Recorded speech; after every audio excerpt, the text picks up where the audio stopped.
बिस्मिल्लाहिर्रहमानिर्रहीम। अस्सलामु अलैकुम। बेटा हमने चैप्टर 12 स्टार्ट किया हुआ है। 12.1.1 हमारा शुरू हो चुका था। आज हम करेंगे 12.1.2 कन्वर्स ऑफ थ्योरम 12.1.1। ये इसका कन्वर्स है 12.1.1 का।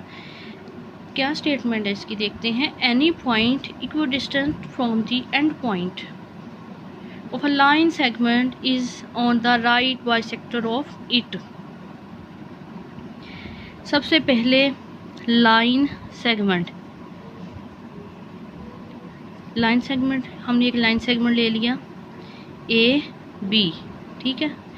Line segment of a point of a and point line segment लिया सबसे पहले ए बी। उसके एंड पॉइंट कौन कौन से हैं? ये ए का ये एंड पॉइंट एक ये है और एक बी ये है। कहता है any point equi distance from the end point of a, एक पॉइंट लें जो ए बी लाइन सेगमेंट के एंड पॉइंट के इक्वी डिस्टेंस पे हो। ए बी के एंड पॉइंट ये और ये हैं। एक हमने पॉइंट पी ले लिया। पॉइंट पी जो है इक्वी डिस्टेंस पे है ए से भी और बी से भी, सही है। Is on the right bisector of it. ये लाइन जो पॉइंट पी है ना, वो लाइन सेगमेंट ए बी को किस पे कट कर रहा है? राइट बाइसेक्टर, यानी 90 का एंगल बना रहा है, ठीक है। लाइन सेगमेंट ए बी को किस पे कट कर रहा है? 90 के एंगल पे कट कर रहा है, ठीक है। बात समझ में आई बेटा? जब आपको स्टेटमेंट की समझ आ जाएगी ना, तो थ्योरम जो है ना प्रूफ करना आसान हो जाएगा, ठीक है। अब आप देखें कि गिवन क्या है? A b is the line segment. ये बात गिवन थी कि उसने स्टेटमेंट में बताई है कि एक लाइन सेगमेंट लें, ठीक है।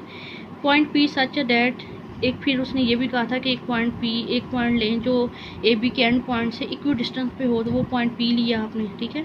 तो ये भी बात गिवन है कि p a approximately equal to p b, ठीक है। प्रूव हमने क्या करना है कि क्या पी जो पॉइंट है वो राइट बाइसेक्टर पे है ए बी के। ये जो पॉइंट पी है वो राइट बाइसेक्टर है, यानी 90 का एंगल बना रहा है, यानी कट कर रहा है ए बी को, यानी ए बी का नासिफ कर रहे हैं, हाफ कर रहा है, राइट 90 का एंगल बना रहा है इस पे। ये प्रूफ करना है। कंस्ट्रक्शन क्या है कि हमने पी को सी से भी बुलाया and mid point of A B. C क्या है? मिड पॉइंट है ए बी का।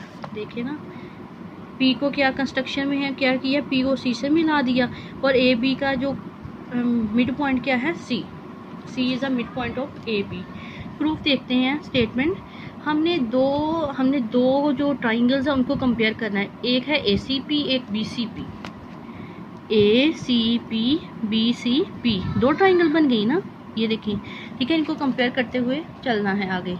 देखें p a approximately equal to p b, p a approximately equal to p b, p a approximately equal to p b. ये बात तो हमें given है कि पी ए पी बी के बराबर है, ये बात हमें गिवन है। पी सी अप्रॉक्सीमेट यानी कंकरेंट है p c, P a concurrent है पी बी, यानी p a p b equal है। कंकरेंट पी सी और पी सी भी कंकरेंट है, यानी पी सी कॉमन पॉइंट है दोनों में। इस ट्राइंगल में भी पी सी कॉमन है और इस ट्राइंगल में भी पी सी क्या है? कॉमन है, ठीक है। इसी तरह ए सी कंकरेंट है बी सी,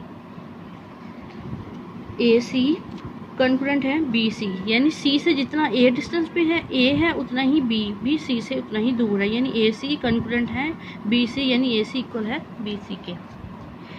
देखिए अब हमने तीनों साइड्स पढ़ ली कि ए पी बी के इक्वल है पी सी के, और ये ए सी बी, तीनों साइड्स डिस्कस कर ली ना। तो फिर ये जो ट्राइंगल हम कंपेयर कर रहे हैं दोनों ट्राइंगल में, तो दोनों ट्राइंगल क्या हुई? अगर तीनों साइड्स ही कंकरेंट हैं, अगर एक ट्राइंगल में 3 साइड्स होती हैं ना, तो दोनों ट्राइंगल्स की तीनों साइड्स जो है ना वो कंकरेंट हैं, तो इसका मतलब है वो ट्राइंगल खुद भी क्या है? कंकरेंट है। साइड कंकरेंट है साइड के, ठीक है। अब देखें कि A C P angle A C P concurrent angle B C P. देखें ए सी पी में एंगल बन रहा है 90 का और इधर भी एंगल क्या बी सी पी में क्या बन रहा है? 90 का। corresponding एंगल्स ऑफ कनकुरेंट ट्राइंगल्स, कनकुरेंट है ना ट्राइंगल, यहाँ तक हमने प्रूफ किया है कि ट्राइंगल्स क्या है, कनकुरेंट हैं। जब कनकुरेंट हैं तो दोनों ट्राइंगल में क्या एंगल बन रहा है, दोनों तरफ 90 90 का, तो वो मेजरमेंट एंगल ACP का angle plus measurement angle BCP, इसका भी 90 इसका भी 90, तो कितना हो गया 180। तो 180 कौन सा एंगल होता है, सप्लीमेंट्री एंगल। ठीक है बेटा, इसके बाद देख लें, अब देखिए कि measurement angle ACP is equal to BCP, दोनों क्या है 90 के, फ्रॉम 1 and 2। ये बात हमने पहले देख ली कि हमने एक यहाँ से देखा कि जो दोनों साइड्स हैं, दोनों एंगल हैं, दोनों ट्राइंगल कॉन्करेंट हुई तो एंगल भी इक्वल हुए। दोनों को एंगल को 1 और 2 में देखें कि 180, दोनों के एंगल ऐड किया तो 180 बन गया फ्रॉम 1 and 2। ठीक है, दोनों इक्वल हैं। अब आप आ जाएं नीचे, देखें कि PC परपेंडिकुलर है AB के। प्रूव हमने ये करना है ना कि P परपेंडिकुलर है AB के, P is on the right bisector of AB। तो क्या PC परपेंडिकुलर है AB के, PC बना रहा है ना 90 का एंगल जो AB पे। ये हो गई हमारी third equation. Measurement angle ACP क्या बना रहा है 90, ये हमने बात प्रूव कर दी है। ठीक है, C ये कॉन्करेंट है CB। जब PC परपेंडिकुलर है AB के तो AC कॉन्करेंट हुआ BC, यानी C से A डिस्टेंस, जितना डिस्टेंस उतना ही B डिस्टेंस पे है, AC कॉन्करेंट हो गया BC। ये कंस्ट्रक्शन में हमने डिस्कस किया था। P, तो इससे क्या मतलब हुआ, ये देखें, पहले हमने दोनों ट्राइंगल को कंपेयर करते हुए हम चले हैं। हम दोनों ट्राइंगल की तीन साइडें कंपेयर हमने कॉन्करेंट की, तो तीन साइडें कॉन्करेंट हो गई, तो इसका मतलब वो ट्राइंगल कॉन्करेंट हो गई। कॉन्करेंट होने के बाद उनके एंगल देखें, एंगल भी दोनों का सेम था 90 90, सप्लीमेंट्री एंगल आया। उसके बाद हमने क्या प्रूफ किया, PC AB के परपेंडिकुलर है, PC क्या है AB के is a right bisector of AB। ठीक है बेटा, और पॉइंट, तो इसका क्या मतलब हुआ कि जो पॉइंट P था वो राइट बाइसेक्टर था AB पे। ठीक है, वो AB को 90 पे काट रहा था, वो AB को 90 के एंगल पे काट रहा था। ठीक है, ये था हमारा थ्योरम 12.1.2। आप इसे देखें, जहाँ भी प्रॉब्लम हो आप मेरे से डिस्कस कर लें। ठीक है, थैंक यू, अल्लाह हाफिज़।